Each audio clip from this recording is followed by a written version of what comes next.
में रो।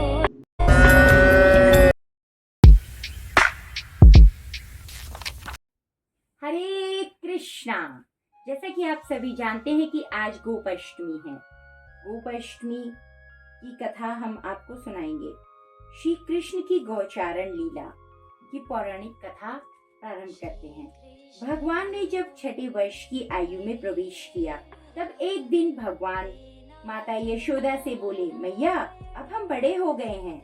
मैया यशोदा बोली, अच्छा लल्ला, अब तुम बड़े हो गए हो तो बताओ क्या करें।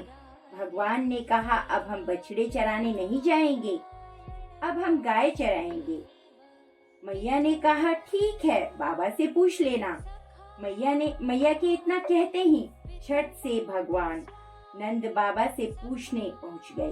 बाबा ने कहा, लल्ला अभी तुम बहुत छोटे हो, अभी तुम बछड़े ही चराओ। भगवान ने कहा, बाबा अब मैं बछड़े नहीं चराएंगे, अब हम गाय ही चराएंगे।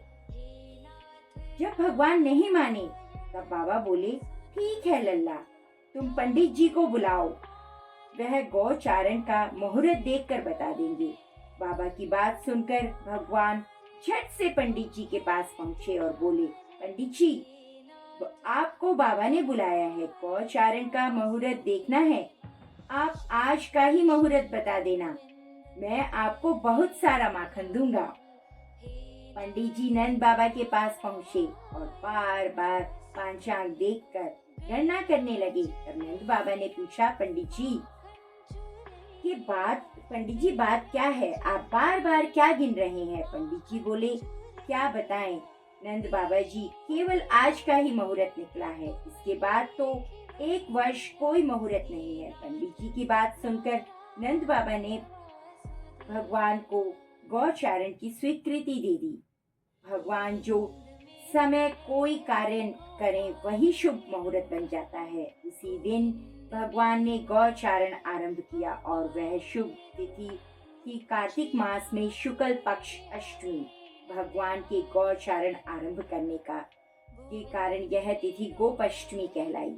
माता यशोदा ने अपने लल्ला के श्रृंगार किया और जैसे ही पैरों में जूतियां पहनाने लगी तो लल्ला ने मना कर दिया और बोले, मैया यदि मेरी गायें जूतियां नहीं पहनती तो मैं कैसे पहन सकता हूँ। यदि पहन सकती, मैया ने कहा, यदि गैया जूतियां पहन सकती तो पहना देती। फिर लल्ला बोले, अगर पहन सकती हैं तो पहना दो। और भगवान जब तक वृंदावन में रहे तब तक भगवान ने कभी पैरों में जूतियां नहीं पहनी। आगे आगे गाय और पीछे पीछे बांसुरी बजाते हुए भगवान श्री कृष्ण, उनके पीछे बलराम और कृष्ण के यश का गान करते हुए ग्वाल गोपाल इस प्रकार से विहार करते हुए भगवान ने उस वन में प्रवेश किया। तब भगवान की गौचारण लीला का प्रारंभ हुआ। जब भगवान गौएं चराते हुए वृंदावन में जाते तब उनके चरणों से वृंदावन की भूमि अत्यंत पावन हो जाती। वह वन गौओं के लिए हरी भरी घास से युक्त एवं रंग बिरंगे पुष्पों की खान बन जाता।